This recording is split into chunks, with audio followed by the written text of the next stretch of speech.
අඳුර වැටිගෙන එන වෙලාවේ එක පාරටම අහසෙන් යෝධ ගිනි බෝලයක් පහළට එනවා. මේක හරිම දීප්තිමත්. මේ ගිනි බෝලය අහස හරහා යනකොට ලොකු ഘോഷාවක් ඇහුණා.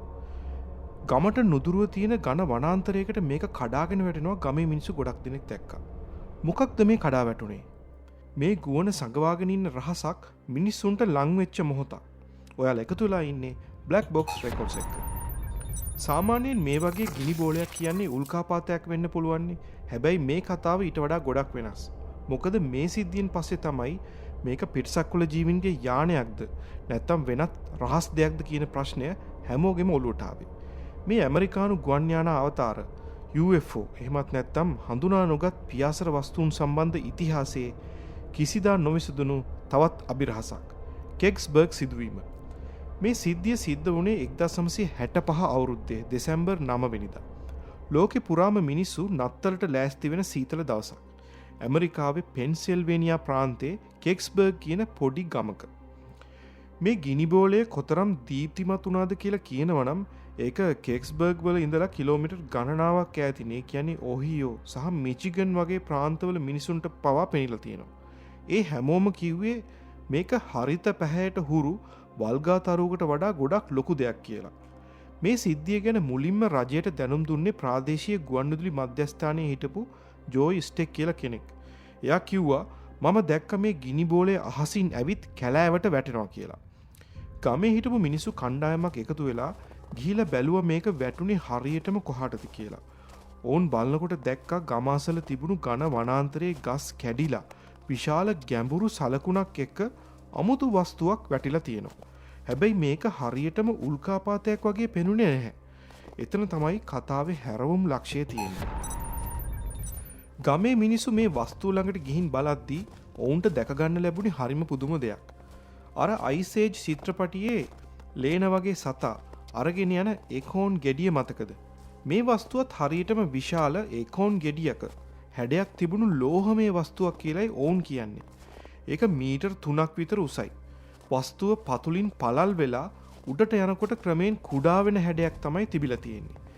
මෙතන වඩාත්ම අමුතු දේ තමයි මේ වස්තුව එතනට වැටුණත් ඒකෙන් ගිනි ගැනීමක් හෝ දුමක් පිට වෙනවා කවුරුත් දැකලා නැහැ. හැබැයි ඒකෙන් තාපයක් පිට වෙනවා කියලා ළඟ හිටපු අයට දැනිලා තියෙනවා. සාක්ෂිකරුවන් සඳහන් කරලා තියෙනවා. මේ අතරින් ජෝන් පිකට් කියලා හිටපු ගිනි නෙවන බටෙක් කියලා තියෙනවා මේක මම කලින් දැකලා තිබුණු කිසිම ගුවන් යානා කොටසකට සමාන නැහැ. ඒකේ වෑද්දුම් හෝ ඇන ගහපු තැන් තිබුණේ නැහැ කියලා. ඒක හදලා තිබුණේ නිකම් එකම එක ලෝහ කැබැල්ලකින් කියලා ඔහු කියලා තිබුණා. ඒ වගේම කාටවත් තේරුම් ගන්න බැරි වුණු අමුතු සලකුණු ටිකක් මේ ගෝලයේ පතුල කොටසේ තිබුණා කියලාත් සඳහන් වෙනවා. ඔවුන් කියනවා ඒක හරියට ඊජිප්තු හයිරොග්ලිෆික්ස් වගේ කියලා. අපිට කියවන්න බැරි අකුරු වගේ දේවල් පේලියට කොටලා තිබුණා කියලා. ඒකෙන් සැකයක් ඇති වුණා මේක අපේ ලෝකේ හදපු දෙයක් නෙවෙයිද කියලා. ගමේ මිනිස්සු මේ අමුතු වස්තුව ළඟට රැස් වෙලා ඉන්න අතරේ දවල් රෑ වුණා වගේ එක පාරටම විශාල ආලෝක ධාරාවල් දල්වාගෙන ඇමරිකානු හමුදාව එතෙන්ට එනවා. පෙනිසිල්වේනියා ප්‍රාන්ත පොලිසිය සහ ඇමරිකානු හමුදාවට අයිති සොල්දාදුවන් කණ්ඩායම් ගණනාවක් පැමිණියා. ඔවුන් වහාම මේ මුළු ප්‍රදේශයේම කම්බි වැටවල් ගහලා වට කළා. හමුදාව එතෙන්ට ආවේ හරිම ඉක්මනින්. සමහරව හිතනවා හමුදාව මේ වස්තුව වැටෙන තැන දැනගෙන හිටියද කියලා. හමුදාව මේ වස්තුව ළඟට ගිහින් මිනිස්සුන්ව බලෙන් එතනින් අයින් කළා. ඔවුන් ගම්වාසීන්ට කිව්වා මේ වස්තුව ගැන කාටවත් කතා කරන්න එපා කියලා. මේක අමතක කරන්න කියලා. ඊළඟට සිද්ධ වුණේ පුදුම දෙයක්. හමුදාව මේ අවට තිබුණු ගස් පවා කපා ඉවත් කරලා ට්‍රක් රථයක් යොදාගෙන ඉතා ඉක්මනින් ඒ වස්තුව එතනින් ඉවත් කළා. මේක හරියට හදිසියේ සිද්ධ වුණු රහස් මෙහෙයුමක් වගේ.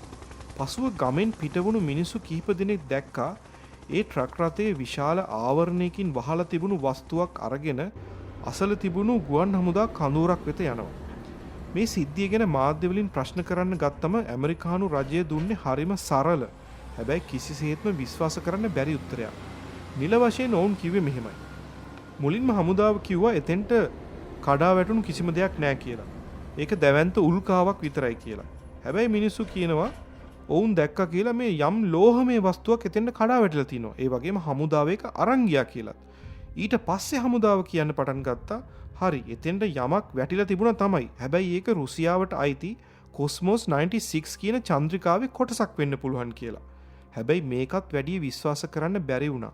මොකද රුසියානු චන්ද්‍රිකාවල හැඩයයි ඇසින්දුරු සාක්ෂිකරුවන් විස්තර කරපු අර ලොකු ඒකොන් ගෙඩියක හැඩයයි අතර ලොකු වෙනසක් තිබුණා. ඊට අමතරව රුසියානු චන්ද්‍රිකාවක් නම් ඇමරිකානු හමුදාව මෙහෙම රහසිගතව ඉවත් කළේ ඇයි කියන ප්‍රශ්නයක් ආවා. ඇමරිකානු රජය මේ විදිහට කතාව වහන්න උත්සාහ කළාට පස්සේ තමයි මිනිස්සුන්ට තේරුනේ මේක පිටිපස්සේ ලොකු රහසක් තියෙනවා කියලා. මේ කතාව තවත් සංකීර්ණ වුණේ NASA ආයතනයේ මැදිහත් වීමත් එක්ක. ඔවුන් අවුරුදු ගණනාවක් තිස්සේ NASA ආයතනය මේ සිද්ධියට කිසිම සම්බන්ධයක් නැහැ කියලායි කිව්වේ. හැබැයි 2003 වසරේදී space.com කියන වෙබ් අඩවියෙන් මේ ගැන විමර්ශනය කරන්න පටන් ගත්තා. ඔවුන් NASA ආයතනයට නඩු දාලා ඉල්ලා සිටියා මේ සිද්ධියට අදාළ හැම වාර්තාවක්ම එලි කරන්න කියලා. මේ නඩුවෙන් පස්සේ තමයි ඇත්ත ටික ටික එළියට එන්න ගත්තේ. අන්තිමේදී NASA ආයතනය පිළිගත්තා කෙක්ස්බර්ග් සිදුවීමට අදාළව ඔවුන් සතුව තිබුණු සියලුම වාර්තා සහ ලිපිගොනු නැති වී ගිහින් ඇති බවට. නැත්නම් හිතාමතා විනාශ කර ඇති බව. මේක තමයි මේ කතාව පිටිපස්සේ තිබුණු ලොකුම පුපුරා යෑම. ඇයි NASA ආයතනය මෙහෙම කළේ? මේකෙන් පැහැදිලි වුණා රජය මේ රහස වහන්න විශාල උත්සාහයක් ගත්තා කියලා. NASA ආයතනය පසුව ප්‍රකාශ කළා ඔවුන් ඒ කාලේ සොයා බැලුවේ යානය කඩා වැටෙද්දි පරිසරයට හානියක් වුණාද කියලා විතරයි කියලා. හැබැයි ඒ වගේ අතිශය වැදගත් වාර්තා සංගවන්න හෝ විනාශ කරන්න තරම් සිද්ධියක් එතන තිබුණද කියන ප්‍රශ්නය තවමත් තියෙනවා. අදටත් කෙක්ස්බර්ග් ගමේ මිනිස්සු මේ සිද්ධිය ගැන කතා කරනවා.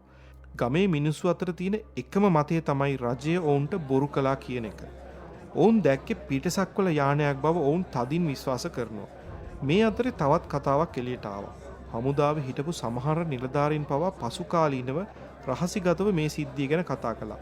ඔවුන් කිව්වේ ඔවුන් එදා එම වස්තුව දැක්කා සහ එය පිටසක්වල වස්තුවක් බව Taman විශ්වාස කරන බවයි. හැබැයි මේ කතා හමුදා වාර්තාවල නැති නිසා මේවා ඔප්පු කරන්න අමාරුයි. කෙක්ස්බර්ග් සිදුවීම අදටත් ලෝකෙ පුරාම UFO පරීක්ෂකයන්ට ලොකු අභියෝගයක්. මෙහි ඇති ප්‍රධානම අභිරහස් තුන තමයි ඒ වස්තුවේ හැඩය සහ එහි තිබුණු හයිග්‍රොලිෆික්ස් වැනි සලකුණු සාමාන්‍ය රුසියානු චන්ද්‍රිකාවක හෝ උල්කාවක කොහොමටවත් දකින්න බැරිවීම. දෙවැනි කරුණ ඇමරිකානු හමුදාව මේ තරම් ඉක්මනින් රහසිගතව සහ බලහත්කාරයෙන් මේ වස්තුව ඉවත් කළේ යයි. තුන්වෙනි කාරණාව NASA ආයතනය විසින් මේ සිද්ධියට අදාළ නිල වාර්තා විනාශ කර දැමීම පිටුපස ඇති සත්‍ය කුමක්ද? මේ සීලු කරුණු එකතු වුණාම අපට පැහැදිලි වෙනවා කෙක්ස්බර්ග් සිදුවීම කියන්නේ නිකම්ම අන්තර්ජාල කටකතාවක් නෙමෙයි. මේක සත්‍ය වශයෙන්ම සිදුවුණු රජය විසින් වහලා තියන්න උත්සාහ කරපු යම් කිසි රහසක් කියලා. මේ කතාවේ සත්‍ය දන්නේ එදා රෑ වස්තුව ඉවත් කරන්න ගිය හමුදාවේ උසස් නිලධාරීන් පමණයි. ඇත්තටම 1965 දෙසැම්බර් 9 වෙනිදා කෙක්ස්බර්ග් වනාන්තරයට වැටුනේ පිටසක්වල යානයක්ද? නැත්නම් රජයේ සතුව තිබුණු රහසිගත අත්හදා බැලීමක්ද? ඒ රහස තවමත් අඳුරේ.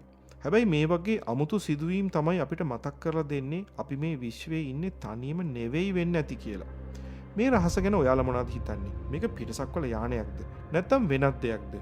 ඔයගොල්ලන්ගේ අදහස පහලින් කමෙන්ට් කරගෙන යන්න. අපි තවත් කතාවකින් හමු වෙමු.